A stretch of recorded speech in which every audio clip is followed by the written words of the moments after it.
Hindi lingid sa kaalaman ng karamihan na tila tagilid ngayon ang lagay ng Ukraine dahil ramdam nito ang kakapusan ng ayuda mula sa kanilang mga kalyadong dayuhang bansa. Kasunod nito ang Ukraine ay nagpaplano ng malawakang paggawa ng mga drone na maaaring sirain ng mga target hanggang sa 1,000 kilometro ang layo, at ayon sa teorya ng mga eksperto ay maglalagay sa Moscow at St. Petersburg sa saklaw ng potensyal na target. Higit sa lahat, ang mga marshalling yards, mga pasilidad ng daungan, mga depo ng tren at kwartel ay lahat ay posibleng masunog, na lalong magpapalubha sa mga hamong logistic ng Russia sa pagbibigay ng mga puwersa nito sa mga frontline. Upang magbigay ng ideya ng pag-asa sa mga drone, sinabi ni Mikhailo Fedorov, ang Deputy Prime Minister ng Ukraine, na noong 2023 lamang, ang produksyon ng domestic drone ay tumaas sa 300,000 drone, at hindi ito kasama ang mga dayuhang donasyon.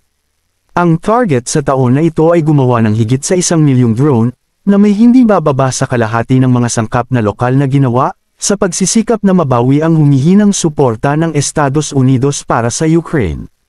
Ang Ukraine ay hindi nakakakuha ng tulong militar na lubhang kailangan nito habang inilalagay ng Russia ang ekonomiya nito sa isang light war footing, na ngayon ay naglalaan ng 6.5% ng kabuuang budget nito upang palitan ang malalaking pagkalugi nito sa larangan ng digmaan. Ang isang pagtatansya, na inilathala ngayong buwan ng think tank ng Royal United Services Institute, ay nagsasabing ang Russia ay makakagawa na ngayon ng 125 tank bawat buwan, higit pa sa sapat upang palitan ang mga nawasak sa kamakailang labanan. Ang mga miyembro ng Europa ng NATO ay lalong umaasa sa anumang potensyal na kakulangan ng US sa mga tulong militar.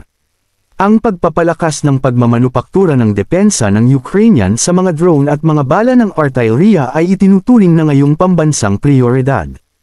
Ang brutal na arithmetic ay nagpapakita na ang Ukraine ay nangangailangan ng dagdag na 240,000 shell bawat buwan upang makasabay pa sa Russia.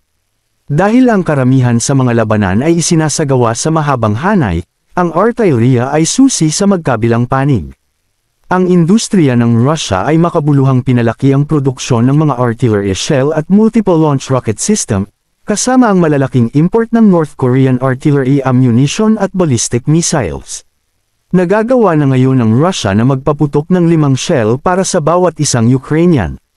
Ang mga desperado na Ukrainian na tagapagtanggol sa ilang lugar ay pumuputok na ngayon ng ilang round sa isang araw para lang makaiwas sa pagkatalo.